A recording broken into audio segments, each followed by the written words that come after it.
Start है। Good evening sir.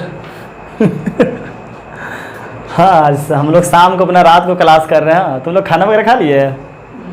हमसे नहीं खाए अभी। खा लिया? नहीं खाया? अच्छा, कोई बात नहीं, खा लेना। हाँ, तो हम लोग डायरेक्शन कोसाइन क्या कर चुके थे, पढ़ चुके थे हम लोग डायरेक्शन कोसाइन। उस पर एक दो क्वेश्चन भी कर लिए थे।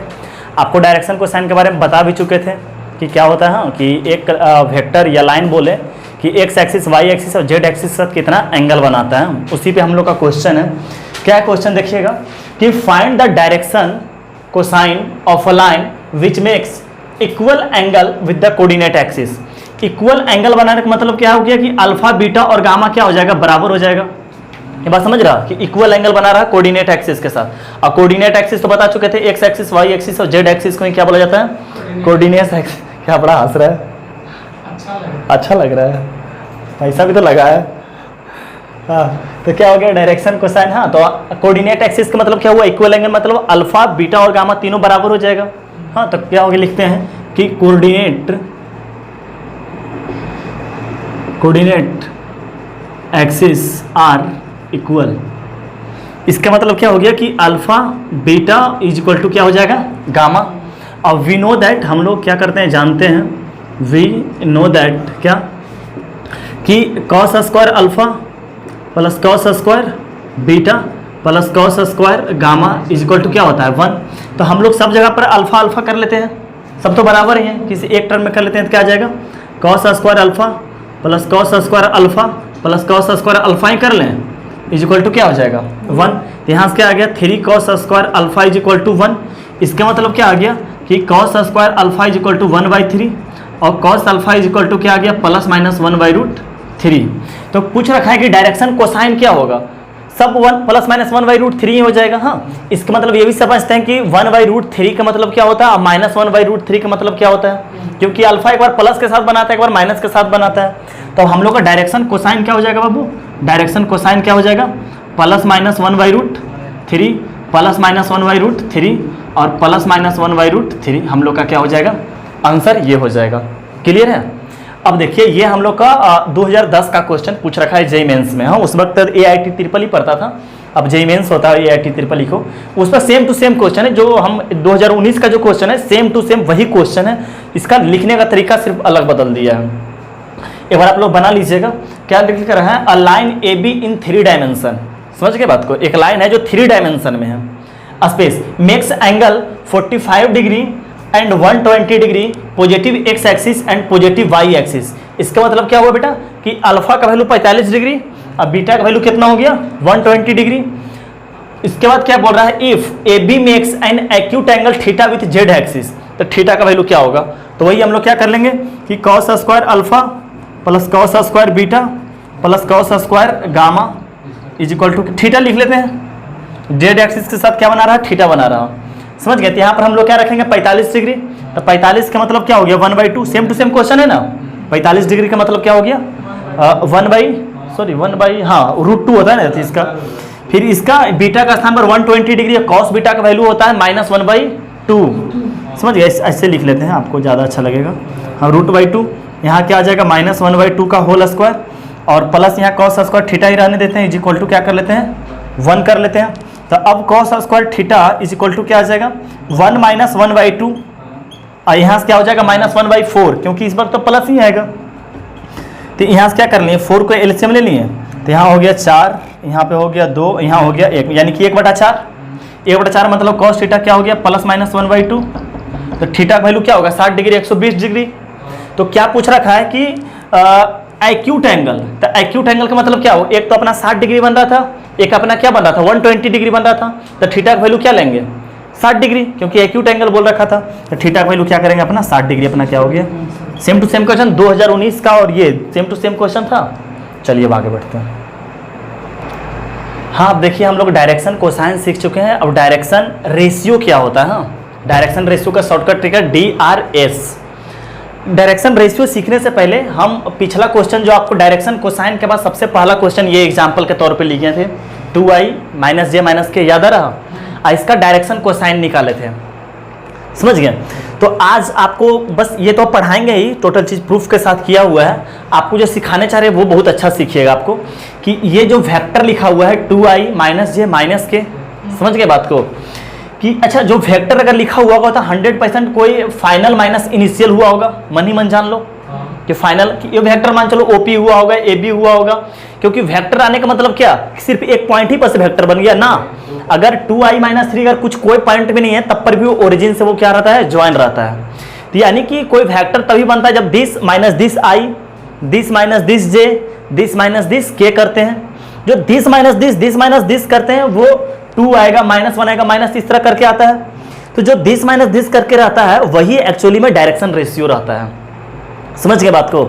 यानी कि सिंपल अब ये भी बोल सकते हैं कि i, j और k का जो कोफिशिएंट होता है रियल में वही क्या होता है, हम लोग का डायरेक्शन रेशियो होता है।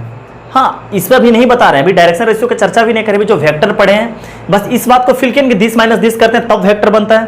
क्योंकि ए वेक्टर लिखने का मतलब आप समझ जाइए कोई ना कोई जरूर सब्ट्रैक्ट होगा तभी 2 आया है, क्योंकि स्पेस में 2 लिखा हुआ है, उसी का वेक्टर नहीं मान लिए, स्पेस को ओरिजिन से ज्वाइन किए हैं पॉइंट को, तब वेक्टर बना है।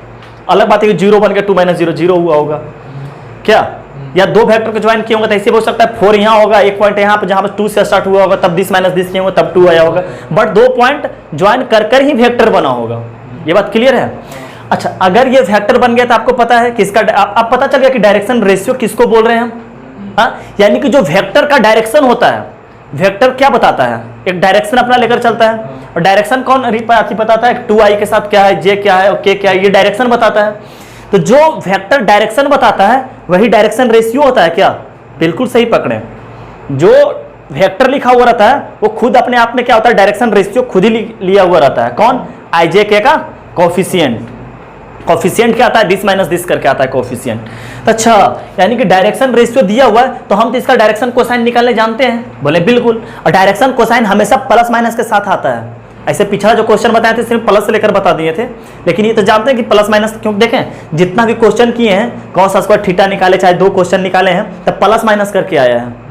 हाँ, तो आपको बताएं क्यों आता है, तो आप जब भी डायरेक्शन कोसाइन निकालें तब प्लस माइनस करके निकालें। सारा कंसेप्ट क्लियर है। अब डायरेक्ट यहाँ पर से आपको हम बताए होंगे कि कॉस अल्फा कैसे निकाला जाता है, या इसी को एल बोल सकते हैं। तो क्या किए, कॉस अल्फा का मतलब कि एक्स एक्सिस से वो कितना एंगल बनाया, तो इसके साथ डॉट आई लगाए होंगे, तो 2/√6 आया होगा, जिसको प्लस माइनस लगा देते हैं। क्या गलती बोल रहे हैं। इसी तरह आप लोग कॉस बीटा निकाले होंगे, इसमें क्या किए होंगे, जिसको एम बोले होंगे उसमें प्लस माइनस, अच्छा 1/√6 कर देते हैं, माइनस रह जाए, कह रहे प्लस माइनस से लगा लेंगे, समझ गए। इसी तरह आएगा कॉस गामा, और क्या आ जाएगा, प्लस माइनस 1/√6, ये भी आ जाएगा। समझ के बात कि ये 3 चीज आया होगा। तो हम लोग डायरेक्शन रेशियो नहीं जानते हैं, फिर भी डायरेक्शन रेशियो हम लोग सीख चुके हैं, उस पर डायरेक्शन कोसाइन निकालना जानते हैं। कैसे डायरेक्शन कोसाइन निकालनी पता चल गया, डायरेक्शन रेशियो किसको बोले पता चल गया। अब देखिए बाई थ्योरेटिकल हम लोग चलते हैं, बाई कंसेप्ट की कहाँ से आया, कैसे इसका जन्म हुआ, समझ गए। अब इसका जन्मदाता के पास जाते हैं। ये √6 कहाँ से लाए, पता चला कि अंडर रूट इसका स्क्वायर किएंगे। अच्छा, ये कहाँ से आया होगा, तो मैग्नीट्यूड बनकर आता है, सब पता है ना। चलिए क्या बात है, क्या बात है, समझ गए। अब देखिए डायरेक्शन रेशियो सीखते हैं। अब डिफिनेशन क्या बोलता है कि direction ratio of a line is directly proportional to the direction of a direction cosine, यहाँ कर लीजिएगा, समझ गए, direction cosine of a line, समझ गए। डायरेक्शन रेशियो जो है वो डायरेक्टली प्रोपोर्शनल किसका है, डायरेक्शन रेशियो का, समझ गए, डायरेक्शन कोसाइन का, समझ गए। तो मानते हैं किसी लाइन का डायरेक्शन रेशियो जो है ABC है, तो अगर आपको डायरेक्शन रेशियो दे देता आप उसको तुरंत वेक्टर मान लीजिएगा। अगर कहीं पर कोई ज्वाइन करने की जरूरत नहीं है, डायरेक्शन रेशियो खुद वो दिस माइनस दिस होकर आ गया है, समझ गए। कहीं मान चलिए डायरेक्शन है आपका 2 3 4, तो आप उसको क्या लिख दीजिएगा, 2i + 3j + 4k। क्या इसमें सब्ट्रैक्ट होकर आया, तब सब्ट्रैक्ट होकर नहीं आया। जब 2 3 4 बोल रहा है कि डायरेक्शन रेशियो है, तब वो सब्ट्रैक्ट होकर नहीं आया। अगर 2 3 4 आपको अगर लाइन है, सब सिर्फ पॉइंट है, तब उसको भी लिखेंगे 2i + 3j + 4k, लेकिन मन ही मन जानेंगे कि उसको ओरिजिन से ज्वाइन कर दिए हैं। जबकि डायरेक्शन रेशियो दिया हो तो समझो कि ओरिजिन ज्वाइन करके वो दिया है हमको। क्लियर रहेगा, चलिए सही है। तो डायरेक्शन रेशियो आपका लाइन का क्या है, ABC, तो इसको आज के दिन वेक्टर भी बोल लेंगे, AI + BJ + CK। क्या ओरिजिन से ज्वाइन करके लाए, नहीं, क्लियर है। और डायरेक्शन कोसाइन मान ली है LMN, तो बोला है कि डायरेक्शन रेशियो डायरेक्टली प्रोपोर्शनल है। डायरेक्टली प्रोपोर्शनल का साइन ऐसे देते हैं, पढ़ता है तो a इज इक्वल टू के हो जाएगा, और बोलते हैं k क्या है, प्रोपोर्शनल है, और k को क्या बोलनी है, कांस्टेंट। इस तरह b is equal to K M हो जाएगा, c is equal to K N हो जाएगा डायरेक्टली प्रोपोर्शनल से, where k is constant. Clear है यहाँ तक का? अच्छा, इसी तरह यहाँ से निकाल ली l का वैल्यू क्या हो गया, a बाई के, m का वैल्यू क्या हो गया, b बाई के, और n का वैल्यू क्या हो गया, c बाई के। यानी कि l m n निकालनी है, यानी कि l m n आते ही बोल दिया डायरेक्शन कोसाइन आ चुका है।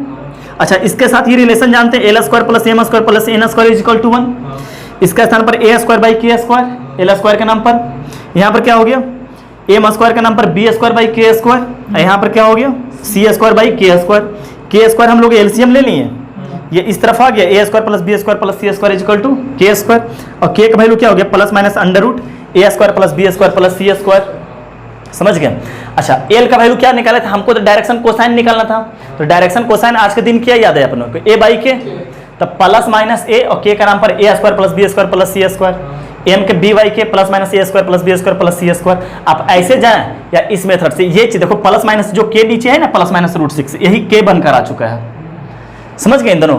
अगर यहीं से आप लोग जानना चाहते हैं कि जैसे मान के चलिए इसके साथ डायरेक्शन रेशियो तो अपने को पता है, तो इसके मतलब क्या हुआ कि डायरेक्शन रेशियो पता है। अब देखो ये तो बाई फार्मूला आ गया, कैसे कि डायरेक्शन रेशियो और डायरेक्शन कोसाइन में क्या रिलेशन है, डायरेक्शन रेशियो और डायरेक्शन कोसाइन में क्या रिलेशन है, डायरेक्टली प्रोपोर्शनल होता है, और डायरेक्टली प्रोपोर्शनल होने के बाद L is equal to A by के।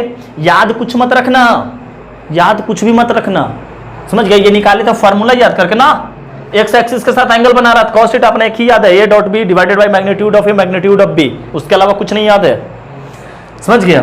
इसके बाद यहाँ डायरेक्शन कोसाइन कैसे बनता है, ए बाई के से। अब देखो इसको बनाते हैं कि आपको जो हम माने हैं कि let direction ratio is equal to क्या मान रखे हैं, ए बी सी, यानी डायरेक्शन रेशियो मान चुके हैं, तो इसको डायरेक्ट वेक्टर लिख लें, कोई वेक्टर मान लेते हैं पी, तो क्या आ जाएगा, ए बी जे प्लस सी के, ऐसे हो सकता है डायरेक्शन रेशियो। क्लियर है?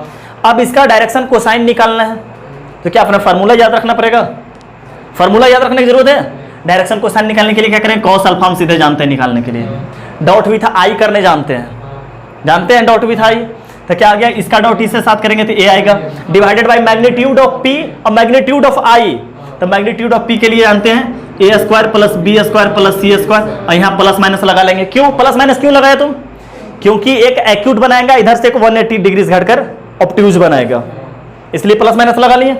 क्लियर? इसी तरह कॉस बीटा निकालेंगे, हाँ ये एल एम एन का मतलब cos alpha cos beta cos gamma भी तो हो गया, इसी तरह निकाल लेंगे तो ये वाला मिल जाएगा इसी तरह। तो अब बताओ भाई फार्मूला चलना है कैसे चलना है, क्या फील हो रहा कि दोनों कुछ नहीं है, डायरेक्शन रेशियो कुछ भी नहीं, नथिंग, बस याद क्या रखना है, सब कुछ पता है ना। चलिए जो नोट करना है नोट कर लीजिए आप। हाँ देखिए क्या लिख रखा है, if 3 4 6 is direction ratio of line then find direction cosine. समझ गए? तो हम लोग तो एक बाई फार्मूला चलते हैं, जो भी हम लोग सीखे हैं, क्या हम लोग सीखे हैं कि एल बाई के, जैसे क्या बोला है डायरेक्शन कोसाइन निकालने ना, तो अभी हम लोग सीखे ना डायरेक्शन कोसाइन निकालने के लिए क्या होता है, एल बाई के, और के इक्वल टू क्या होता है, plus minus under root A square plus B square plus C square. तो के लिए ये निकाल सकते हैं प्लस माइनस अंडर रूट 3 का स्क्वायर प्लस 4 का स्क्वायर प्लस 6 का स्क्वायर। हाँ ये कितना हो जाएगा, 61 हो जाएगा ना, अंडर रूट प्लस माइनस 61 हो जाएगा, तो 36 और आ जाता है 61 ही आ जाता है, 61 ही आ जाता है। तो अपना क्या हो जाएगा, एल इज इक्वल टू क्या हो गया, मतलब कि कॉस अल्फा, तो cos alpha is equal to plus minus कितना हो जाएगा, 3 बाई रूट ये हो जाएगा रूट 61, हाँ ए बाई के, इसी तरह क्या हो जाएगा, M is equal to cos beta, और क्या हो जाएगा प्लस माइनस बी बाई के, यानी 4 बाई ये, और इसी तरह क्या हो जाएगा, एन का value cos gamma is equal to plus minus 6 by under root 61 हो जाएगा। ये बात समझ में आ गया कि अगर डायरेक्शन रेशियो दिया रहेगा तो डायरेक्शन कोसाइन कैसे निकाला जाएगा, और मान चलो डायरेक्शन कोसाइन से रेशियो निकालना रहेगा तो ऊपर वाला सिर्फ लिख देंगे। समझ गया? देखो ना 3 4 और 6 ऊपर वाला ही। अब हम लोग इसका सेकेंड तरीका देखते हैं जो सीख चुके हैं। समझ गए बात को हम लोग, हाँ यही अपना डायरेक्शन कोसाइन हुआ ना, एल एम एन का वैल्यू निकल जाना है, डायरेक्शन कोसाइन हो गया ना अपना। अब देखो सेकेंड मेथड कि डायरेक्शन रेशियो दे रखा था, इसका वेक्टर लिख लेते हैं, तो वेक्टर एलोंग क्या हो जाएगा लाइन, हाँ वेक्टर एलोंग लाइन क्या आ जाएगा, वेक्टर एलोंग लाइन क्या आ जाएगा बाबू, 3i 4j प्लस 6k। समझ गए बात को? तो अब इसका कॉस अल्फा निकालना रहेगा, तो हम लोग क्या जानते हैं कि कॉस अल्फा निकालने के लिए dot with I divided by magnitude of this, magnitude of I, तो मैग्नीट्यूड ऑफ आई तो 1 हो गया। समझ गए? तो क्या आ जाएगा 3 by plus minus under root 61, वही आने वाला है कॉस बीटा पे, वही। हाँ समझ गए बात को? तो ये अपना हो गया आंसर। क्लियर है? डायरेक्शन रेशियो इसको भी कैसे कैसे सब कुछ करते हैं, सारा कंसेप्ट क्लियर जा रहा? चलिए बहुत अच्छा। Direction cosine of the line is proportional to this. देखो डिफिनेशन क्या बोला था यहाँ समझना। डायरेक्शन रेशियो का डिफिनेशन क्या था कि डायरेक्शन कोसाइन का डायरेक्टली प्रोपोर्शनल होता है। यहाँ पर देखो वर्ड क्या लिखा है, direction cosine of the line is proportional to इतना, इज प्रोपोर्शनल टू इतना बोलने, डायरेक्शन कोसाइन प्रोपोर्शनल, इसका होने का मतलब कि डायरेक्शन 2, 1, 3 डायरेक्शन रेशियो एक डायरेक्शन कोसाइन है। ये 2, 1, 3 डायरेक्शन रेशियो है, क्योंकि डिफिनेशन देखो डायरेक्शन कोसाइन प्रोपोर्शनल हो गया। तो प्रोपोर्शनल किसका होता है? डायरेक्शन कोसाइन या डायरेक्शन रेशियो प्रोपोर्शनल किसका होगा? डायरेक्शन रेशियो का या डायरेक्शन कोसाइन का? तो डायरेक्शन कोसाइन किसका प्रोपोर्शनल होगा? रेशियो का। तो 2, 1, 3 क्या लिखा हुआ है? रेशियो। ये रेशियो लिखा हुआ, तो डायरेक्शन कोसाइन निकाल लो। समझ के बात को? कर लेगा ना? ये रेशियो मान लो क्या, ये 2, 1, 3 क्या है? रेशियो है। समझ के बात को? अब देखिए डायरेक्शन रेशियो ऑफ लाइन दिया हुआ 2, 1, 3, तो पूछ क्या रखा है? Vector along line. Direction ratio दे रखा है, तो वेक्टर अलोंग क्या हो जाएगा? 2i प्लस j प्लस 3 करें। यूनिट वेक्टर इसी का मैग्नीट्यूड से क्या करेंगे? डिवाइड कर लेंगे। चलिए आगे बढ़ते हैं। इसको एक बार आप ट्राई कर लीजिएगा। हाँ क्या लिख रखा है? डायरेक्शन क्या? Find direction ratio of line. हाँ एक लाइन का डायरेक्शन रेशियो निकालना है पड़ा।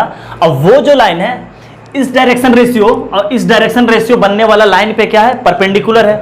यानी कि जिस डायरेक्शन रेशियो का लाइन निकालने के लिए बोल रखा है, वो जो लाइन है इस डायरेक्शन रेशियो से जो लाइन बन रहा है, इस डायरेक्शन रेशियो से जो लाइन बन रहा है, दोनों पर क्या है? परपेंडिकुलर। तो आपको याद करवाए हूं कि अगर कोई चीज दोनों पे क्या है? परपेंडिकुलर है, तो दोनों का क्या करवा दीजिए? क्रॉस करवा दीजिए। और क्रॉस लगाने का मतलब जानते हैं, डिटर्मिनेंट आई जे के। तो क्या कर लेंगे हम लोग? हाँ क्या कर लेंगे? आई जे और क्या लगा लिए? के। और इस पर परपेंडिकुलर है, इस पर परपेंडिकुलर होने का मतलब क्या रहता था कि आई जे के का कोफिशिएंट लिखते थे। तो डायरेक्शन रेशियो किसको बोलते हैं? आई जे के का कोफिशिएंट, तो कोफिशिएंट ही लिखते थे। कोफिशिएंट ही अब लिख दो। अब तो आई जे के है भी नहीं, इस बार सिर्फ कोफिशिएंट लिखना है। क्या लिखा जाएगा? 1, 2, 3 -2 1 और 4। इसी को क्या कर लेंगे? प्लस माइनस सॉल्व कर लेंगे। तो आई के लिए क्या आ जाएगा आपका? 8 - 5 5i आ जाएगा। 5i इसके लिए क्या हो जाएगा? 4 और प्लस 6 10 आ जाएगा, -10j। और इस तरफ से क्या आ जाएगा आपका? 2 और प्लस 1 और ये 5k आ जाएगा, प्लस 5k। तो क्या ये डायरेक्शन रेशियो होगा? नहीं, डायरेक्शन रेशियो अपना ये होगा i -2j और प्लस k। समझ रहे ना 5 कहाँ चला गया? हाँ डायरेक्शन। तो डायरेक्शन रेशियो ऑफ लाइन क्या बनकर चला गया अपना? क्या आ गया? 1 -2 और 1। ये अपना आंसर हो गया। बनाना चाहिए था ना ये क्वेश्चन। चलिए आगे बढ़ते हैं। हाँ अब हम लोग सीखते हैं एंगल बिटवीन टू लाइंस। हाँ हम लोग ऑलरेडी जानते हैं एंगल बिटवीन टू लाइंस के लिए क्या निकालते हैं? कॉस थीटा का वैल्यू निकालते हैं। हाँ कॉस थीटा के लिए आज भी वही है, A dot B divided by magnitude of A और मैग्नीट्यूड ऑफ बी। वहीं से हम लोग क्या करते हैं? थीटा का क्या करते हैं? वैल्यू निकालते हैं। इसमें कुछ भी याद करने का चीज़ नहीं है। हम लोग 2-2 घेराबंदी कर रखे हैं, यहाँ घेराबंदी है, यहाँ घेराबंदी है, लेकिन याद करना कुछ भी नहीं है। जब भी आज भी एंगल निकालने की जरूरत पड़ेगा तो हम लोग वही A dot B divided by magnitude of A magnitude of B ही करने वाले हैं। हाँ इसका प्रूफ भी वहीं से आया है। अच्छा एक बात आप मानते हैं कि जो हम लोग अभी आज जो सीखे हैं डायरेक्शन कोसाइन निकालने के लिए ML अगर उसका वेक्टर लिखेंगे तो वो यूनिट वेक्टर बनकर आएगा। जैसे मान के चलिए डायरेक्शन रेशियो है 432, डायरेक्शन रेशियो है 432, तो इसका डायरेक्शन कोसाइन क्या होगा? 4 डिवाइडेड बाई क्या हो जाएगा? 16 और 4 20 29 हो जाएगा। हाँ फिर 29 आएगा, फिर 3/29 आएगा, और फिर 2/29 आएगा। तो डायरेक्शन कोसाइन जो लिखाएगा वो यूनिट वेक्टर बनकर आएगा। अगर इसके साथ आई जे के लगा देते हैं तो यूनिट वेक्टर बनकर आएगा। ये बात समझ में आ रहा? देखो ना मैग्नीट्यूड से एक्चुअली डिवाइड हो चुका है ना, ठीक है? यूनिट वेक्टर बनकर आएगा। यानी कि हमेशा अगर डायरेक्शन कोसाइन के अलोंग अगर एक वेक्टर लिखते हैं तो वो एक यूनिट वेक्टर बन के आएगा। क्लियर है? डायरेक्शन रेशियो यूनिट वेक्टर बनकर नहीं आएगा, डायरेक्शन कोसाइन यूनिट वेक्टर आके बनकर आता है, क्योंकि मैग्नीट्यूड से वो डिवाइड हो जाता है। क्लियर है? अब समझते हैं बात को। हाँ क्या है? कि अब क्या मानते हैं कि एंगल बिटवीन टू लाइंस हम लोग क्या करते हैं कि डायरेक्शन कोसाइन ऑफ L1 को मान लिए L1 M1 और N1, यानी दो लाइन के बीच जो एंगल बन रहा उसमें L1 माने हैं, हाँ L1 M1 L2, दूसरा माने है बड़ा वाला L2 को L2 M2 N2। तो unit vector L1 Li plus M1J plus N1 के, अब पता है कि यूनिट वेक्टर बनेगा L1 के लॉन्ग, समझ रहा, क्योंकि डायरेक्शन कोसाइन माने हैं। तो L2 के लॉन्ग वेक्टर क्या बनेगा L2I M2J और N2 के। एंगल बिटवीन टू लाइन ले लिए, इसको मान लिए क्या थीटा, कि L1 और L2 के बीच में थीटा बन रहा, कॉस थीटा के लिए ये तो बचपन से जानते आ रहे हैं। तो जब इन दोनों के बीच डॉट कराएंगे तो I के बीच I, M के बीच M और इसके बीच तो क्या हो गया L1 L2 M1 M2 N1 N2, इसका मैग्नीट्यूड 1 1 हो जाएगा, यानी cos theta equal to L1 L2 plus M1 M2 plus N1 N2 angle between two lines with respect to direction cosine, क्या L1 L2 M1 N2 N1। याद रखने का चीज बिल्कुल नहीं है, हमको एंगल निकालने बोलेगा तो हम लोग वही फार्मूला लगाएंगे, वो करने काम रखेंगे, क्योंकि यही है कि याद ही है अपने को, समझ गए बात को। अच्छा, अब इसी के रिस्पेक्ट में हम लोग क्या निकालते हैं, डायरेक्शन रेशियो निकालते हैं। अच्छा, डायरेक्शन रेशियो अभी याद करवाए थे कि L इक्वल टू क्या होता है A बाई के, और K क्या होता है √A square plus B square plus C square. तो वही लिखते हैं direction ratio of line L1 का डायरेक्शन रेशियो क्या होगा A1 B1 C1। उसी तरह डायरेक्शन रेशियो ऑफ L2 क्या हो जाएगा A2 B2 C2 मान लेते हैं डायरेक्शन रेशियो। तो डायरेक्शन कोसाइन ऑफ L1 क्या होगा, इसी में K1 लग जाएगा, डिवाइड हो जाएगा ना, तो इसका K1 का वैल्यू ये हो जाएगा। डायरेक्शन रेशियो ऑफ L2 के लॉन्ग क्या हो जाएगा A2/K2 B2/K2 और C2/K2, समझ रहे हैं ना बात को, और K2 वैल्यू ये हो जाएगा। और क्या किए, कॉस थीटा के नाम पर तो अभी ये प्रूफ किए हैं, समझ रहे हैं, यहाँ देखिए कॉस थीटा के नाम पर यहाँ प्रूफ किए हैं। L1 का स्थान पर ये लिख देंगे, देखिए तो L1 L2 मल्टीप्लाई है, तो L1 L2 होने का मतलब क्या, ये और ये L1 L2 यही ना, अब डायरेक्शन कोसाइन लिखा गया ना, तो इन दोनों मल्टीप्लाई करेंगे तो ऊपर क्या होगा A1 A2 नीचे K1 K2, तो हो जाएगा ये, उसी तरह ये K1 K2 एलसीएम आ गया, तो ऊपर A1 A2 B1 B2, अब K1 के नाम पर ये, तो कहेंगे सर प्लस माइनस तो आप छोड़ दिए, तो प्लस माइनस एंगल निकालने वक्त माइनस कर लेंगे ना, जो एक्यूट बोलेगा तो एक्यूट लिख लेंगे, ऑब्ट्यूज बोलेगा तो ऑब्ट्यूज लेके ले, समझ गए। तो ये क्या हो गया, डायरेक्शन रेशियो के रिस्पेक्ट में हो गया। तो अब सीखेंगे क्या, ये पूरे क्लियर है, याद करने लायक कुछ भी है, कुछ भी नहीं याद करने। हाँ, आपको अगर कोई पूछ देगा डायरेक्शन कोसाइन को तो आपको इतना आसान है कि अगर भूल गए तो प्रूफ भी कर सकते हैं, बशर्ते यही याद होना चाहिए, और ये अपने को याद ही है, समझ गए। तो cos theta equal to L1 L2 M1 M2 N1 N2, और रेशियो के रिस्पेक्ट में क्या करना है A1 A2 B1 B2 C1 C2 divided by magnitude of A1 कर लीजिए और मैग्नीट्यूड ऑफ ये कर लीजिए, कुछ भी याद रखने कुछ है नहीं। हाँ, तो अब हम लोग सीखेंगे क्या कि अगर मान के चलिए दो लाइन परपेंडिकुलर हो जाता है, हाँ, और दो लाइन पैरेलल हो जाता है, तब क्या डायरेक्शन कोसाइन के रिस्पेक्ट में क्या होता है और डायरेक्शन रेशियो के रिस्पेक्ट में क्या होता है। तो इसको आप लोग नोट कर लीजिए, लिख लेगा ना। हाँ, देखिए अब हम लोग सीखते हैं कि दो लाइन्स अगर परपेंडिकुलर हो जाएगा तो क्या होगा। हाँ, तो हम लोग ऑलरेडी जानते हैं कि L1 L2 M1 M2 N1 N2 क्या होता है, cos थीटा के बराबर आता है, समझ गए। तो थीटा इक्वल टू 90 रखेंगे तो cos थीटा का वैल्यू 0 हो जाएगा।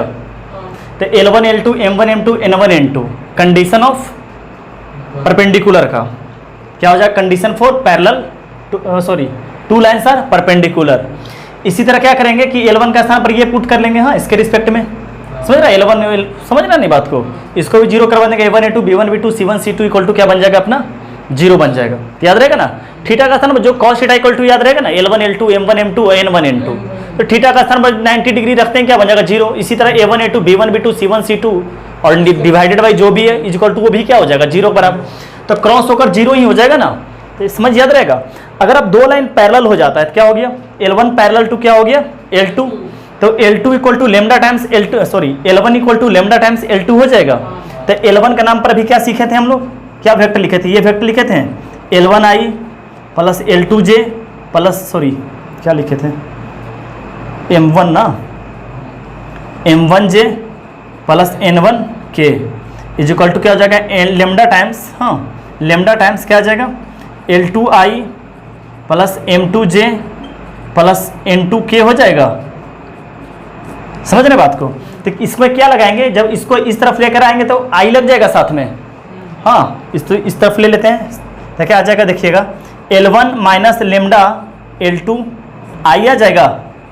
इसी तरह क्या आ जाएगा M1 माइनस लेमडा M2J हो जाएगा। इसी तरह यहाँ पर क्या आ जाएगा बाबू, n1 माइनस लेमडा n2 के बन जाएगा इज इक्वल टू 0 बन जाएगा यहाँ। अच्छा, तीन टर्म का सम 0 होने का मतलब बताए होंगे कि क्या होगा, इन तीनों क्या होगा 0 के बराबर हो गया। चाहे इस तरफ 0 आने का मतलब क्या बन जाता है, 0 वेक्टर, तो 0 आई 0 जे 0 के, तो सबका कोफिशिएंट क्या कर लेंगे, बराबर कर लेंगे। समझ गए, तो कोफिशिएंट बराबर करते हैं, क्या आ जाएगा L1 minus lambda L2 equal to 0, तो लेमडा का वैल्यू क्या आ जाएगा, L1 डिवाइडेड बाई L2 आ जाएगा आपका। इस तरफ ले जाएंगे लेमडा का value L1 divided by L2। अच्छा, इसी तरह यहाँ क्या आ जाएगा, इसको जब 0 बराबर करेंगे तो m1 minus lambda m2 is equal to 0, तो लेमडा का वैल्यू क्या आ जाएगा, m1 divided by m2।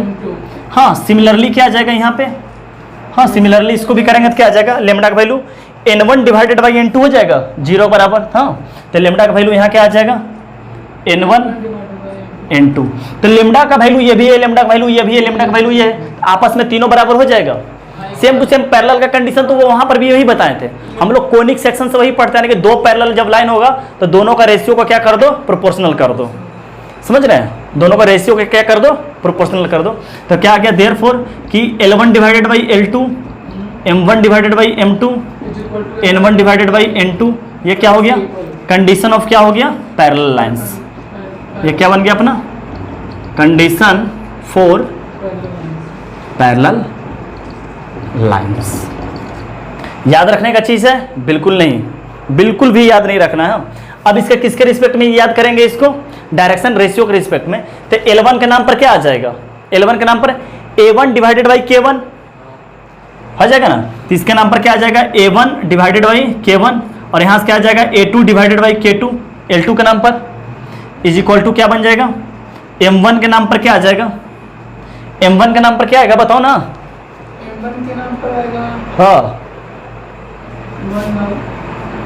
A2 divided by K2, यहाँ पर क्या आ जाएगा, सॉरी B2 आएगा ना जी, B2 डिवाइडेड बाई K1, और B2 डिवाइडेड बाई क्या आ जाएगा K2, और यहाँ क्या आ जाएगा C1, C1 यहाँ B1 होगा ना, यहाँ पर C1 डिवाइडेड बाई K1, हाँ N1 याद है ना, और यहाँ पर क्या आ जाएगा C2 डिवाइडेड बाई K2।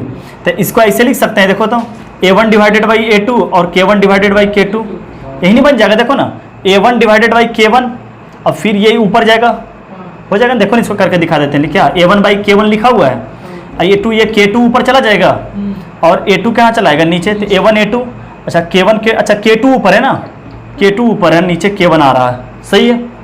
अच्छा, इसी तरह यहाँ पर क्या आ जाएगा आपका B1 डिवाइडेड बाई B2, और क्या आ जाएगा K2 डिवाइडेड बाई K1 आ जाएगा। इसी तरह यहाँ पर भी क्या आ जाएगा C1 डिवाइडेड बाई C2, और क्या आ जाएगा K2 डिवाइडेड बाई K1। तो ये देखिए सेम सेम है तो कैंसिल हो जाएगा बराबर में रहकर, तो क्या आ जाएगा A1 divided by A2, B1 divided by B2, और C1 डिवाइडेड बाई C2। ये रेशियो का टर्म भी वही हो गया, समझ गए, यहाँ लिख लीजिएगा कंडीशन फॉर पैरेलल लाइंस, याद रहेगा बिल्कुल। चलिए नोट कर लीजिए आप लोग। हाँ, अब देखिए क्या लिखा हुआ हेडिंग कि अगर दो गिवन पॉइंट हो और उससे अपने को क्या निकालना है, डायरेक्शन रेशियो।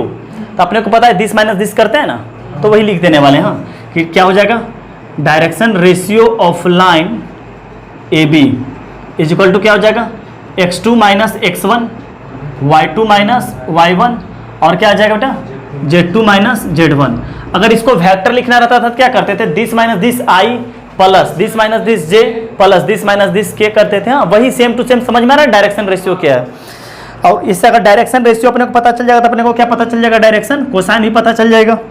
समझ गए बात को, जैसे कि एक लाइन पर है, हाँ 2 पॉइंट दे रखा है, क्या 2 3 1, और आपको दे रखा है बी में 4 माइनस 6 और 2, और पूछ रखा है आपसे कि direction ratio of A B क्या होगा, क्या आ जाएगा 4 माइनस 2 माइनस 6 माइनस 3 आएगा, माइनस 6 माइनस 3, 2 माइनस 1 आ जाएगा। तो अपना डायरेक्शन रेशियो क्या आ गया, 2 माइनस 9 और 1।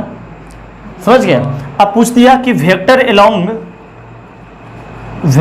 अलोंग लाइन ए बी, कि ए बी के अलोंग जो वेक्टर बन रहा है वो क्या होगा। तो ऐसे भी जानते हैं कि अगर ए बी वेक्टर बना तो position vector of B minus position vector of A करते हैं, तो दिस माइनस दिस ही करते हैं। तो यहाँ पर क्या ऐसे क्या क्या काम करते थे, अगर पूछता था वेक्टर लिखना रहता था तो दिस माइनस दिस आई लगाते थे। तो अगर डायरेक्शन रेशियो दे दिया तो उसी में सिर्फ आई जे के लगा देंगे। तो क्या बन जाएगा अपना 2i -9j और प्लस क्या आ जाएगा k। इसका अगर डायरेक्शन कोसाइन पूछेगा तो वो भी बता दीजिएगा। क्या कीजिएगा, 2 डिवाइडेड बाई इसका मैग्नीट्यूड, -9 डिवाइडेड बाई मैग्नीट्यूड और 1 डिवाइडेड बाई मैग्नीट्यूड और प्लस माइनस हमेशा लगाते चलिएगा। समझ गए? चलिए इसको नोट कर लीजिए आप लोग। सर अब हम लोग प्लेन स्टार्ट करने जा रहे हैं। बिल्कुल एक अलग टॉपिक है और बहुत ज़्यादा क्वेश्चन पूछता है। आप जब प्रीवियस ईयर आप देख लीजिएगा अमित एम अग्रवाल का कि स्ट्रेट लाइन से ज़्यादा क्वेश्चन नहीं पूछ रखा है, बस गिना चुना 8-10 क्वेश्चन है स्ट्रेट लाइन से, और वो भी जो स्ट्रेट लाइन पूछा है उसमें भी प्लेन मिला दिया है। समझ गया? अब प्लेन से देखिएगा कितना ज़्यादा क्वेश्चन पूछ रखा है, इतना ज़्यादा ये इंपॉर्टेंट चैप्टर है। आप जब एनसीईआरटी चाहे कोई भी आईएससी का बुक पलटिएगा देखिएगा पहले स्ट्रेट लाइन पढ़ाया हुआ है। समझ गए? बट सबका अपना अपना पढ़ाने का तरीका है। पहले हम प्लेन पढ़ाते हैं उसके बाद स्ट्रेट लाइन पढ़ाते हैं। समझ गए? ऐसा नहीं कि पहले हम सीधा स्ट्रेट लाइन ही पढ़ाएंगे। सब अधिकांश टीचर पहले स्ट्रेट ही लाइन पढ़ाता है उसके बाद प्लेन पे आता है। पहले हम प्लेन पढ़ाते हैं उसके बाद स्ट्रेट लाइन पे आते हैं। समझ गए? तो अब हम लोग समझते हैं कि प्लेन क्या होता है। समझ गए बात कि प्लेन आखिरकार होता क्या है। हम लोग बहुत दिन से प्लेन सुनते आ रहे हैं ना कि पढ़ेंगे, अब स्टार्ट हो रहा प्लेन कैसा होता है, क्या होता है। तो प्लेन हम लोग जानते हैं कि कोई भी क्या बोलते हैं, सरफेस पार्ट को क्या बोला जाता है, कोई भी सॉलिड सरफेस पार्ट को क्या बोला जाता है, प्लेन बोला जाता है। बाय डिफिनेशन क्या होता है कि मान के चलिए कोई भी 2 पॉइंट को ज्वाइन करते हैं, कोई भी 2 पॉइंट को ज्वाइन करते हैं, अगर वो सरफेस पे आ जाता है, जिस सरफेस पे 2 पॉइंट को ज्वाइन किए हैं, अगर उसी सरफेस पे वो लाइन बनकर आ जाता है तो उसको क्या बोला जाएगा, प्लेन बोला जाएगा। क्या बोले, फिर से सुनिएगा कि किसी भी अगर 2 पॉइंट को ज्वाइन कीजिएगा तो वो एक स्ट्रेट लाइन बनेगा। अगर वो स्ट्रेट लाइन जिस पर दोनों पॉइंट लिए हैं अगर उसी प्लेन पर उसी सरफेस पे आ जाता है तो उस सरफेस को क्या बोलेंगे, प्लेन बोलेंगे। जैसे आपको एक एग्जांपल देते हैं कि एक पॉइंट मान चलिए इस दीवार का उठाएं, समझ गए, सॉरी एक पॉइंट मान दीवार की जगह पर इसको उठा लेते हैं, एक पॉइंट को, एक पॉइंट को यहाँ उठाते हैं, ये दिख रहा है, इन दोनों को ज्वाइन कर दिए, ये किस पे आया, ये दोनों लाइन कुछ पे, इसको प्लेन नहीं बोलेंगे, इसको प्लेन नहीं बोलेंगे। समझ गए बात को? अगर यही चीज़ आपको दिखाते हैं कि यहाँ दोनों, इन दोनों जब ज्वाइन कर दिए तो ये मान चलिए इतना दूर का अगर सरफेस लेते हैं तो इसी सरफेस पे आ गया तो इसको क्या बोलेंगे हम लोग, प्लेन बोलेंगे। इसी तरह क्या किए कि एक इस टाइप का घेराबंदी कर लें, आप इस टाइप का भी घेराबंदी करके ये भी लिख सकते हैं। समझ गए बात को? इस टाइप का भी घेराबंदी करके इसको भी क्या बोलेंगे, माने प्लेन किसी तरह घेर लो ना यार, कैसे भी करके घेर लो, समझ गए, उसको क्या बोलेंगे, प्लेन। तो क्या किए कि इसी सरफेस का जो लिए इतना जो जिसको घेराबंदी किए हैं, इस पर जब 2 पॉइंट के दोनों पॉइंट क्या उसी सरफेस पे लाई कर गया, इसको क्या बोला गया, प्लेन बोला गया। तो ये लिख रखा है, अब plane is a surface, plane क्या है, सरफेस है, such that line segment joining any 2 points on the surface lie on the surface. समझ गए? 2 पॉइंट से जो लाइन जिस सरफेस पे बना वो सरफेस प्लेन पर अगर उसी सरफेस पे आ जाता, उसको क्लियर है। अब समझते हैं कि नॉर्मल ऑफ प्लेन क्या होता है, प्लेन का नॉर्मल। समझ गए? जैसे मान चलिए यही हम लोग इसी के नीचे है, इसी को बना लिए 2 पॉइंट को, तो मान चलिए एक प्लेन में कितना वेक्टर हो सकता है, इन्फिनिटिव। बताएं कि कोप्लेनर का डिफिनेशन क्या होता है कि बहुत सारा वेक्टर अगर एक ही प्लेन के अंदर लाई कर गया, एक ही प्लेन के अंदर लाई कर गया तो उसको क्या बोलेंगे, कोप्लेनर बोलेंगे। तो इसके मतलब क्या कि एक प्लेन पे बहुत सारा लाई कर सकता है, बिल्कुल बहुत सारा लाई कर सकता है। समझ के बात को, बहुत सारा लाई कर सकता है। जैसे ये एक वेक्टर, ये एक वेक्टर, ये एक वेक्टर, बहुत सारा, ये एक वेक्टर, बहुत सारा वेक्टर। समझ गए? तो एक प्लेन पर इसे अब तो बहुत सारा ज़्यादा घींच पोच कर दिए, अब अच्छा से दिखाते हैं आपको। समझ गए कि मान चलिए ये अपना ले लिए प्लेन, समझ गए, एक यूं ले लिए, एक यूं ले लिए, एक यूं ले लिए, बहुत सारा वेक्टर है। समझ गए? अलग अलग डायरेक्शन का बहुत सारा वेक्टर है, ABCD और क्या बना लिए, PQ। तो एक क्या आएगा, प्लेन पर एक नॉर्मल आता है। नॉर्मल बोलने का मतलब क्या आता है, परपेंडिकुलर। तो एक ऐसा लाइन मान के चलो, प्लेन पर एक ऐसा लाइन को करें कि प्लेन के अंदर जितना भी वेक्टर है, मान के चलो 50 है, 100 है, 1 करोड़ है, 4 करोड़ है, समझ गया, जितना भी उस पर वेक्टर है, प्लेन के अंदर जितना भी वेक्टर है, एक लाइन कोई ऊपर से आता है और ऐसा लाइन आता है कि जो हजारों करोड़ों अरब खरब जितना सब पर अगर परपेंडिकुलर हो गया तो उस लाइन को बोलेंगे कि प्लेन का नॉर्मल है। समझ गए कि नॉर्मल ऑफ प्लेन क्या करेंगे, यानी कि नॉर्मल ऑफ प्लेन जो होगा वो प्लेन के सारा वेक्टर पर परपेंडिकुलर होगा। तो बिल्कुल अच्छा, यानी सारा वेक्टर पर वो परपेंडिकुलर होगा, इसके मतलब कि वो नॉर्मल और वेक्टर का डॉट 0 होगा। नॉर्मल जो नॉर्मल आया और जो वेक्टर प्लेन पर है उसका डॉट जीरो होगा। क्यों? क्योंकि 90 डिग्री। तो अच्छा, तो कितना वेक्टर पर जीरो बनाएगा? तो प्लेन पर जितना वेक्टर है, तुम जितना वेक्टर को पकड़ो सबके साथ नॉर्मल का डॉट करवाओ, वो हमेशा जीरो देगा। इस बात को मान लिए। तो यही अपना मान चलते हैं, क्या बोल लेते हैं कि ये वाला ये इस पर ऐसे दिखा दीजिएगा, इसको बोल दीजिएगा नॉर्मल ऑफ अ प्लेन। समझ गए? यहां तक डिफिनेशन लिख रखा है, a line which is perpendicular to all lines on the plane. जितना भी लाइन हम वेक्टर से बोलकर बता दिए। समझ गए? कि वो भी गलत नहीं है, क्योंकि वेक्टर का आदत छूटा नहीं है पढ़ाते पढ़ाते। समझ गए? बहुत लंबा संघर्ष किए हैं। तो लाइन है, कोई बात नहीं, लाइन ही तो फिर वेक्टर बन जाता है। समझ गए? Called normal of the plane. अच्छा, अब इसका इक्वेशन सीखते हैं कि इक्वेशन ऑफ प्लेन क्या होता है। ऐसे तो आप लोग जानते ही हैं कि 3 वेरिएबल आ जाने के बाद क्या बोला जाता है, इक्वेशन ऑफ प्लेन। बट अब थोड़ा डिटेल समझते हैं कि कहाँ से 1 पॉइंट का फॉर्म में कैसे आता है, 2 पॉइंट का फॉर्म से क्या होगा, 3 पॉइंट का फॉर्म से क्या होगा। प्लेन में अब डूब पड़ेंगे। हाँ, अब 2, 4, 5, 6 लेक्चर ना इसी में डूबे रहेंगे, प्लेन पर ही। समझ गया? बहुत क्वेश्चन पूछता है, बहुत। अब समझते हैं कि आप स्ट्रेट लाइन में जब 2D में पढ़ रहे होंगे तो एक लाइन का इक्वेशन लिखने के लिए आप लोग क्या जानते हैं? एक स्लोप, एक पॉइंट। वेक्टर में हम लोग चाह गए हैं तो एक पॉइंट और एक डायरेक्शन, याद है? अब प्लेन का इक्वेशन पढ़ने के लिए आ गए तो आप याद बोलना क्या चीज का जरूरत पड़ेगा? एक पॉइंट का। और हर हमेशा कभी भी प्लेन का इक्वेशन लिखेंगे तो नॉर्मल का डायरेक्शन रेशियो का जरूरत पड़ता है। यानी कि प्लेन का इक्वेशन लिखने के लिए पॉइंट चाहिए और डायरेक्शन रेशियो चाहिए। डायरेक्शन रेशियो किसका? नॉर्मल का। याद रखना, क्या? एक पॉइंट जिससे प्लेन क्या करेगा? पास करेगा। और डायरेक्शन रेशियो किसका? नॉर्मल का डायरेक्शन रेशियो। इतना चीज अगर हमारे पास है तो आज के बाद कभी भी कितना भी क्वेश्चन, बड़ा क्वेश्चन रहे, जो भी क्वेश्चन रहे, लंद फंद रामानंद जो क्वेश्चन है, समझ गए? कहीं पर अगर लिखा रह गया इक्वेशन ऑफ प्लेन तो तुम किसके लिए फाइट करेगा? एक पॉइंट के लिए फाइट करेगा, डायरेक्शन रेशियो फाइट करेगा। किसके लिए? नॉर्मल का डायरेक्शन रेशियो फाइट करेगा। अगर ये 2 चीज तुम्हारे हाथ लग गया, कैसे भी कैलकुलेट करके, चाहे कितना हार्ड क्वेश्चन रहे, अगर ये चीज तुम्हारे 2 हाथ लगा तो इक्वेशन ऑफ प्लेन लिख डालेगा। अब सीखेंगे वो कैसे लगेगा। यानी सबसे पहले आपको जरूरत किस चीज का पड़ेगा? डायरेक्शन रेशियो ऑफ नॉर्मल का। तो मान लेते हैं कि let direction ratio of normal is equal to क्या मान लिए? ABC। डायरेक्शन रेशियो ऐसे भी हम क्या मानते हैं? ABC ही मानते हैं। और प्लेन मान लेते हैं। हाँ, ये आपका प्लेन मान लिए, ये आपका प्लेन मान लिए। इस पर करोड़ों वेक्टर है, इस पर करोड़ वेक्टर है। करोड़ वेक्टर में से एक वेक्टर को हम पकड़ लिए, बेटा आ जा तू। समझ गया? एक वेक्टर को क्या कर लिए? पकड़ लिए। और एक पॉइंट आपको सरकार देगा कि लो बेटा इससे पास करेगा, वो सरकार देगा। समझ गया? वो क्या करेगा? सरकार देगा। और सरकार जो आपको दिया है वो दिया है Px1, y1, z1। समझ गया? x1, y1 और z1 आपको क्या दिया है? सरकार दिया है।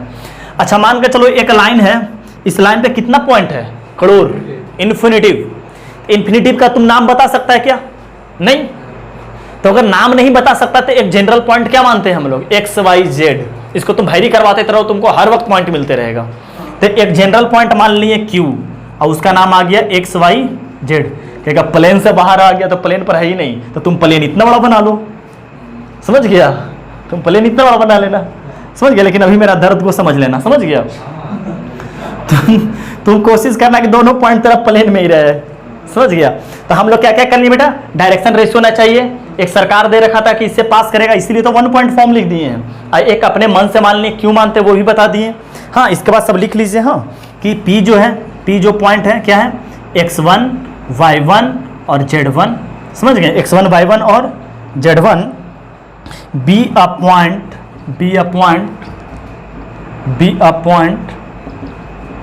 on the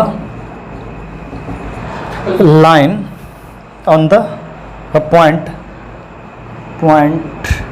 lies on the plane, lies on the plane। एक पॉइंट है जो क्या कर रहा? प्लेन पे क्या कर रहा? लाइज कर रहा। और दूसरा पॉइंट जो Q है वो क्या माने? x, y, z। इसको क्या कर लिए बेटा हम लोग? मान लिए x, y, z को। x, y, z be a point on the plane। समझ के बात को, एक पॉइंट क्या कर लिए हम लोग, मान लिए हम। अच्छा अब बताना, समझना, कुछ मत लिखो, हाँ कुछ मत लिखो फिलहाल, समझो, सिर्फ समझो, समझ गया।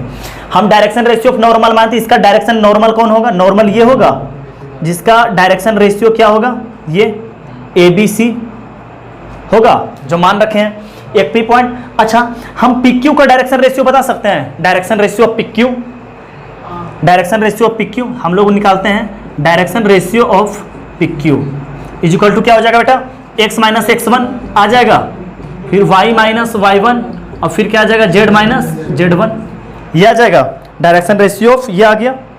अच्छा कंडीशन हम लोग क्या लगाने वाले हैं कि ये लाइन और ये लाइन, हाँ अब देखो एक अपने प्लेन पर पता चल गया है कि प्लेन पर का डायरेक्शन रेशियो क्या होगा, दो लाइन का, समझ गया बात को।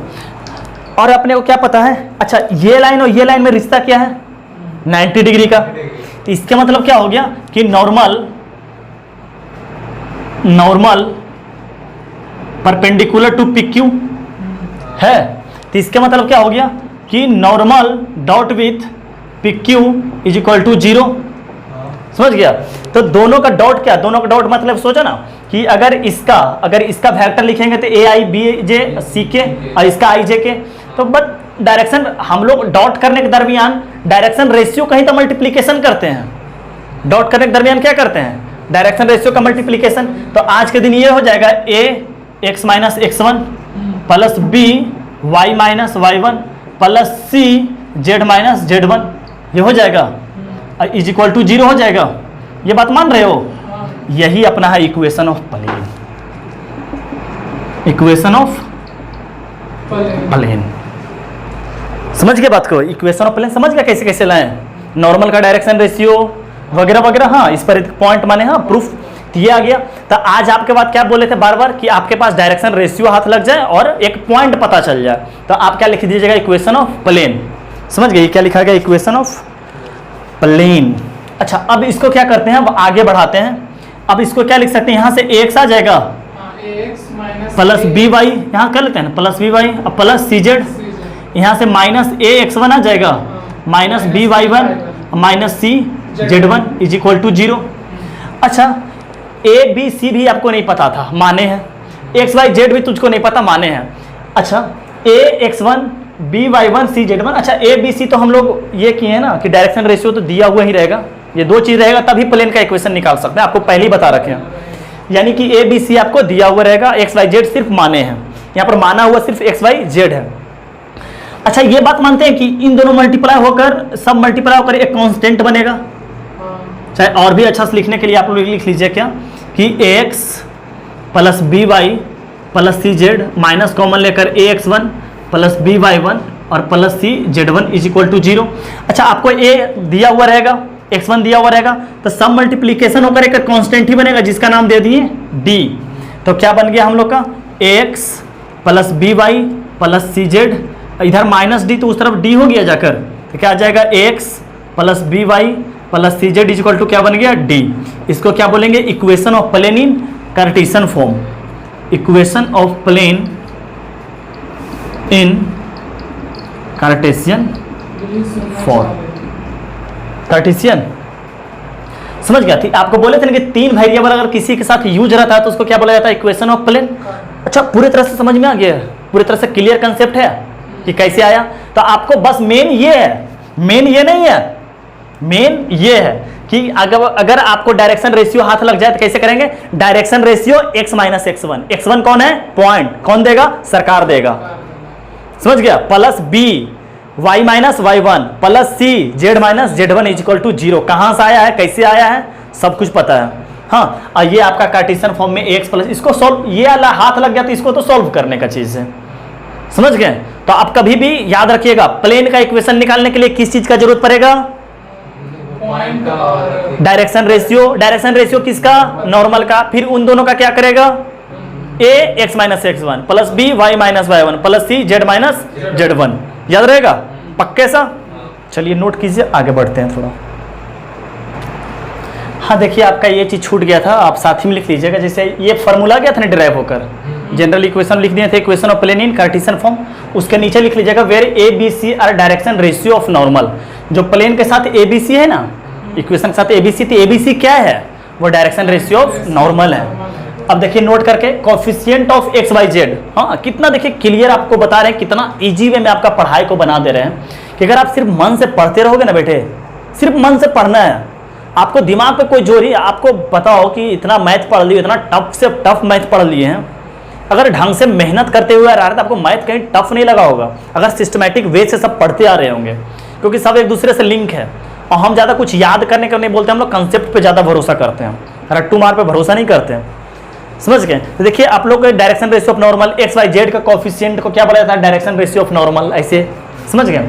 जैसे 2x plus 3y plus 4z minus 3 equal to 0, तो डायरेक्शन रेशियो ऑफ नॉर्मल बताओ क्या होगा, जल्दी बताओ, डायरेक्शन रेशियो ऑफ नॉर्मल क्या होगा, 2 3 4 हाँ तो बोलो जल्दी जल्दी, नीचे बताओ जल्दी, direction ratio of normal 2 minus 3 2 minus 3 4, यहाँ 2 ढंग से 1 6 ढंग से ढंग से, y बेटा है ही नहीं, वो तो 0 तो 0 होगा ना, तो 1 बोल रहा है, ये अपना आंसर हो गया। हाँ आप नोट कर लीजिए, आगे बढ़ते हैं। हाँ सर अब देखिए हम लोग एक पॉइंट से प्लेन का इक्वेशन निकालने के लिए सीख चुके हैं। हाँ अब हम लोग 3 पॉइंट का सीखते हैं कि 3 पॉइंट से क्या बनेगा, एक यूनिक प्लेन बनेगा। हाँ लेकिन 3 पॉइंट का भी मिलाइए, हाँ एक प्लेन बन जाएगा, एक ट्रायंगल बन जाएगा, कुछ भी बन जाएगा, 3 पॉइंट को कभी भी ज्वाइन कीजिएगा। तो और 2 पॉइंट से इन्फिनिटी प्लेन बनता है, समझ गए, बहुत सारा प्लेन बन जाएगा, समझ गए बात को, बहुत प्लेन बन जाएगा। तो क्या 3 पॉइंट सीखते हैं, तो मान लेते हैं 3 पॉइंट क्या है, x1 y1 z1 x2 y2, हाँ ये 3 पॉइंट्स है। तो हम लोग क्या निकालते हैं, equation of plane passing through, इससे पास करता है। तो इक्वेशन ऑफ प्लेन क्या हो जाएगा, डायरेक्शन रेशियो मान के चलो कि ABC है, तो क्या हो जाएगा, इक्वेशन ऑफ प्लेन क्या बन जाएगा, a x माइनस x1, ये तो आपको तोता की तरह याद होना चाहिए, यही कि a x minus x1 plus b y minus y1 plus c z minus z1 is equal to 0। ये क्या हो गया बेटा अपना इक्वेशन ऑफ प्लेन। अच्छा तीनों पॉइंट एक ही प्लेन में है, तो अगर एक पॉइंट से इक्वेशन ऑफ प्लेन लिख दिए हैं तो ये दोनों पॉइंट इसको सेटिस्फाई करेगा, समझ गए। And B and C satisfy the equation of plane, हो जाएगा।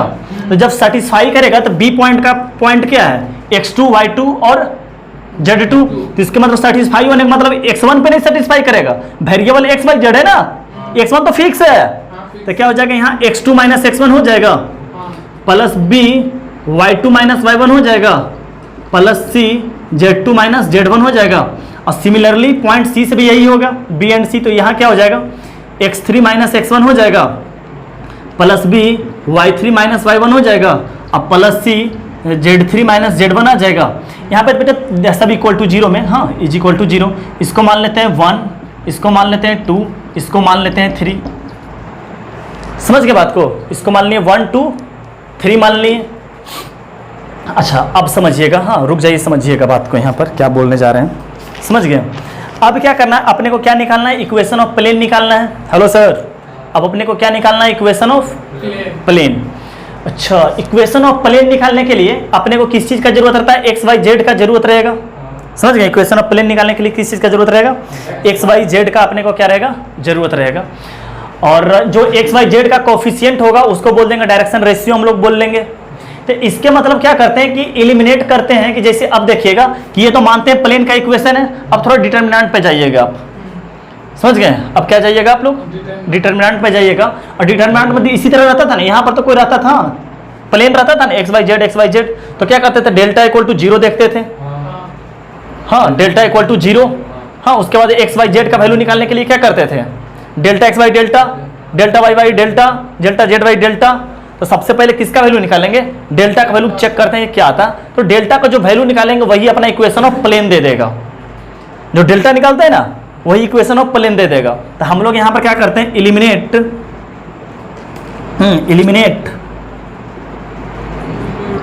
ए बी सी, इसको दो तरीका से बताएंगे, हाँ कुछ भी याद रखने की जरूरत नहीं है।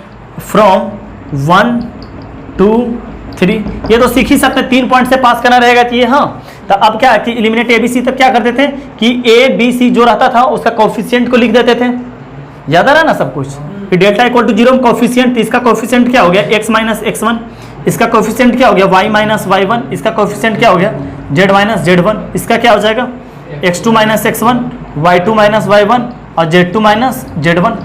हाँ, यहाँ पर क्या आ जाएगा x3 minus x1, y3 minus y1 और z3 minus z1 is equal to क्या बन जाएगा अपना 0। यही अपना क्या हो जाएगा equation of plane in 3 points के फॉर्म में हो जाएगा। तो आपको याद कैसे रखना है, देखिए 3 पॉइंट्स देगा तो एक प्लेन लिख लीजिएगा, एक पॉइंट को किसी को पकड़ के एक पॉइंट से लिख लीजिएगा और बाकी 2 पॉइंट को सेटिस्फाई करवा कर उसका कोफिशिएंट को डिटरमिनेंट बना दीजिएगा। ये आपको क्या दे देगा इक्वेशन ऑफ प्लेन आपको दे देगा। 3 पॉइंट से इसे निकलने का एक तरीका और है जो क्वेश्चन के से हम माध्यम से आपको बता देंगे।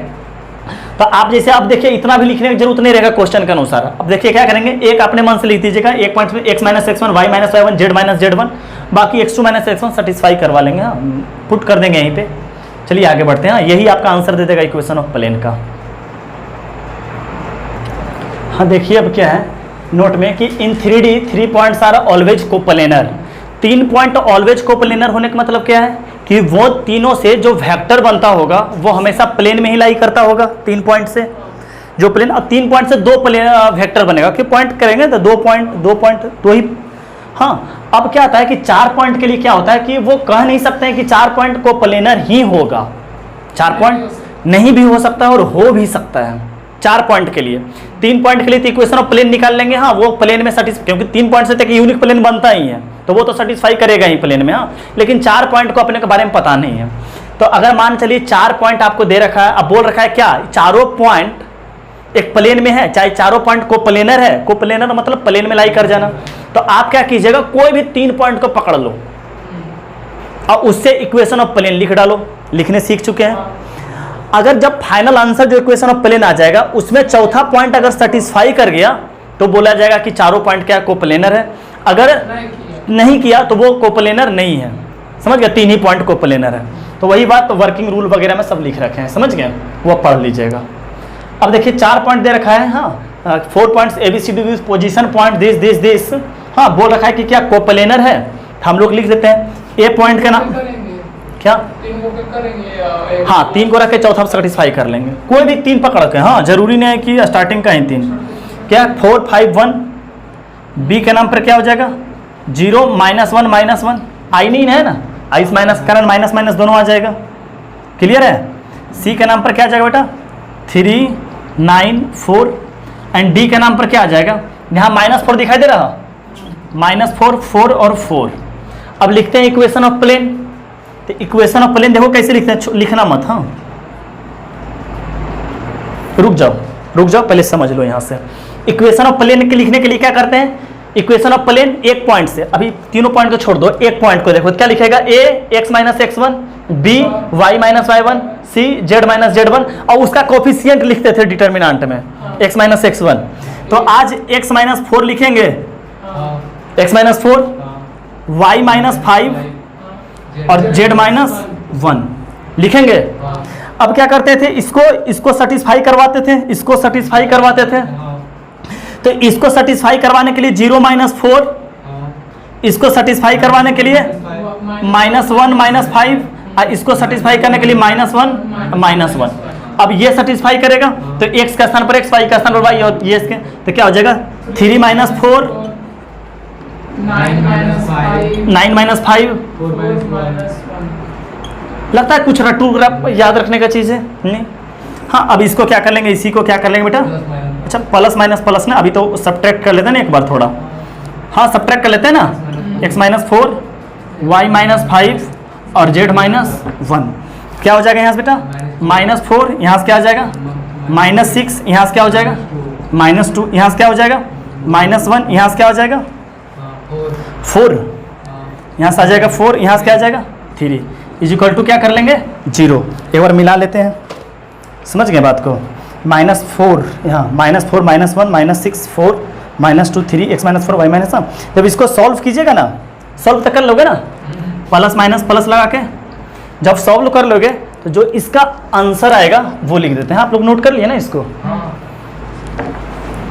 तो जो इसका आंसर आएगा, हाँ थोड़ा टाइम कम है इसलिए हम लोग कर लेते हैं, कर लोगे ना, आसान है।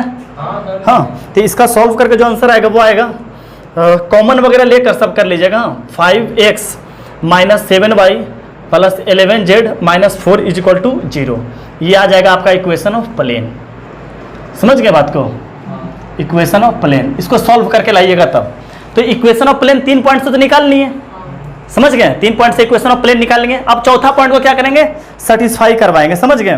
तो क्या करते हैं, D lies on the plane, कर लें, D lies on the plane. तो D lies on the plane और डी का कोऑर्डिनेट क्या है, -4, 4 और 4। अगर सेटिस्फाई कर गया तो कोप्लेनर है चारों पॉइंट। तो क्या करते हैं, तो यहाँ 5 - 4 हो जाएगा, सेटिस्फाई करेगा एक्स का स्थान पर, यहाँ 4 और प्लस 11, यहाँ पर ही 4 और -4 इज इक्वल टू 0।